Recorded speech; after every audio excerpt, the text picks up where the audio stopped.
ఎప్పుడూ చూస్తుంటాడు ఆయన. దాచుకోగలవా? దాగగలవా?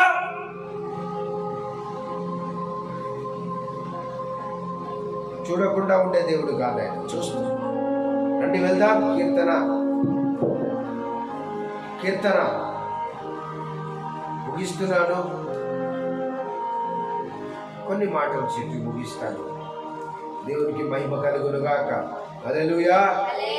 రండి కీర్తనల గ్రంథం 7వ అధ్యాయం 9వ వాక్యం. హృదయములను అంతరంద్రియములను పరిశీలించు నీతిగల దేవా. చాలు. ఏంటంట?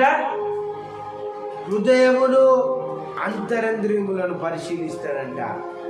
కొంతమంది ఉంటారు, ఈ మధ్య సేవకులు కూడా తయారయ్యారు.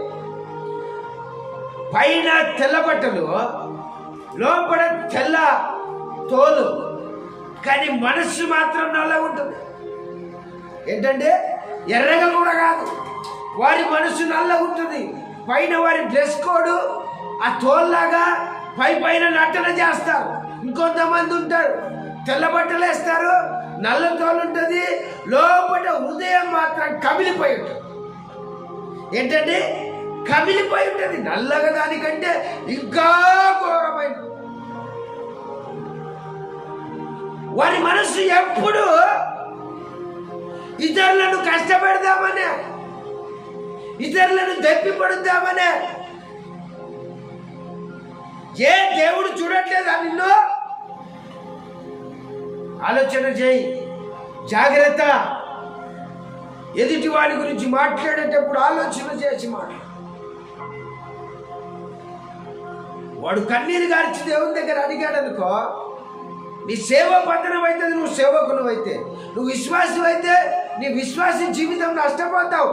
ఎందుకంటే వాడు నిన్ను మనసారా క్షమిస్తాడు కాబట్టి. దేవుడు చూస్తున్నాడని భయపడు.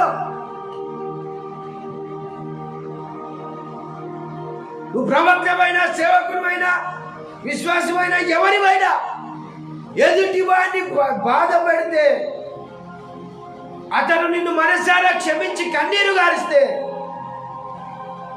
నీకు పతనం. జాగ్రత్త. ఎవరైనా, ఎవరైనా, నేనైనా జాగ్రత్తగా లేకపోతే తీర్పు నాకైనా ఉంటుంది. జాగ్రత్త పడు. నీ దేవుడు చూస్తున్నాడని భయపడు. ఎదుటి వాడి గురించి మాట్లాడేది. అలాగే నీ తల్లిదండ్రులు, నీ స్నేహితులు, నీ బంధువులు అందరినీ నీవు కన్ను కప్పొచ్చు, కానీ దేవుని కన్నులు నీవు కప్పలేవు. హల్లెలూయా. ఆయన చూస్తున్నాడు. జాగ్రత్త. భయపడు దేవుడు.